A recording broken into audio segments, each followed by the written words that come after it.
नमस्कार. कधी विचार केलाय की एकाच दिवसात जगभरात काय काय घडत असेल? म्हणजे बघा, भविष्यातलं AI, अंतराळातली अणुऊर्जा आणि हजारो वर्षांपूर्वीची कला, या सगळ्याला जोडणारा एक धागा असू शकतो का?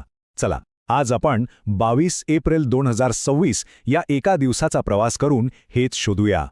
ऐकायला तर हे विषय खूपच वेगवेगळे वाटतात नाही का? एकीकडे अत्याधुनिक तंत्रज्ञान आणि दुसरीकडे अगदी प्राचीन कला. पण जसजसं आपण आजच्या या माहितीमध्ये पुढे जाऊ तसतसं एक असं चित्र समोर येईल जे आपल्या आजच्या जगाला आणि भविष्याला कसा आकार देतंय हे दाखवेल. तर आज आपण काय काय पाहणार आहोत? आपण तंत्रज्ञानाच्या जगात एक नवी झेप पाहू, जागतिक अर्थव्यवस्थेत काय उलथापालथ होतीये ते बघू आणि सगळ्यात महत्त्वाचं म्हणजे आपला ग्रह आणि आपल्या प्राचीन वारशाचं महत्त्व जाणून घेऊ. चला तर मग सुरुवात करूया तंत्रज्ञानाच्या भविष्यापासून.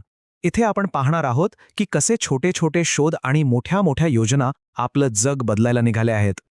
सध्या आपण जे AI वापरतो ना, त्याची सगळ्यात मोठी अडचण आहे त्याला लागणारी प्रचंड ऊर्जा. पण केम्ब्रिजच्या संशोधकांना यावर एक जबरदस्त उपाय सापडलाय आणि तो लपलाय मेमरिस्टर नावाच्या एका अगदी छोट्याशा घटकामध्ये. आता प्रश्न येतो की हे तंत्रज्ञान इतकं महत्त्वाचं का आहे? कारण ते थेट आपल्या मानवी मेंदूप्रमाणे काम करतं. म्हणजे कसं, तर डेटा साठवणं आणि त्यावर प्रक्रिया करणं ही दोन्ही कामं एकाच ठिकाणी होतात. यामुळे काय होतं, तर AI साठी लागणारी ऊर्जा खूपच कमी होते. हा खरंच एक गेम चेंजर ठरू शकतो.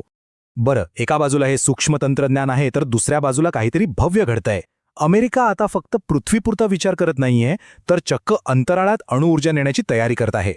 आणि ही काही साधीसुधी योजना नाहीये. हे एक ध्येय आहे. 2028 पर्यंत पृथ्वीच्या कक्षेत आणि 2030 पर्यंत थेट चंद्रावर अणुभट्टी बसवायची. यातून अमेरिकेला अवकाश संशोधन, व्यापार आणि संरक्षणात आपलं वर्चस्व निर्माण करायचं आहे.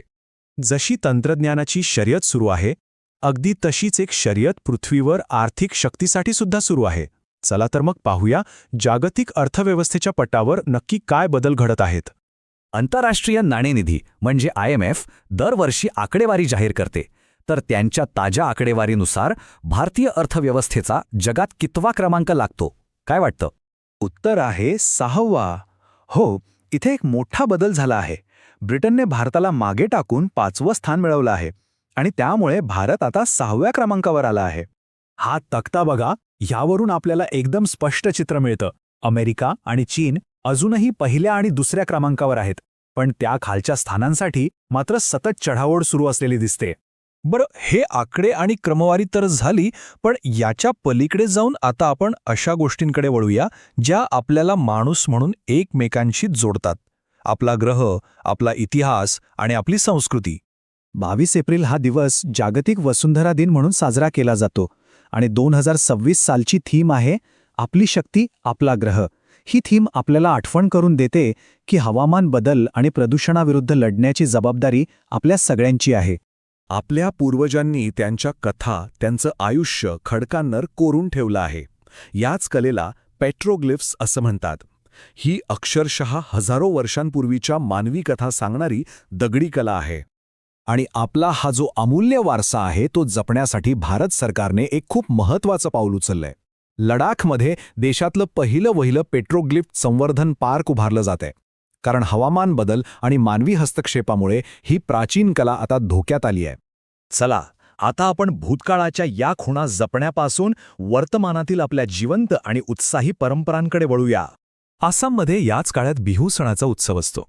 निसर्गाचं नवीन चक्र आणि पिकांच्या कापणीचा हा उत्सव. संगीत, नृत्य आणि एकत्र येण्याचा एक सुंदर सोहळा असतो. बिहू हे तर फक्त एक उदाहरण झालं. हा तक्ता बघा, केरळचा ओणम, नागालँडचा हॉर्नबिल उत्सव, तामिळनाडूचा पोंगल. आपला देश किती सणांनी आणि परंपरांनी समृद्ध आहे हे यावरून कळतं.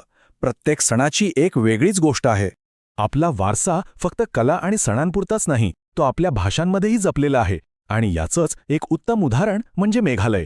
तिथे खासी आणि गारो या भाषांना आता अधिकृत भाषेचा दर्जा देण्यात आला आहे, जो तिथल्या भाषिक विविधतेचा एक मोठा सन्मान आहे.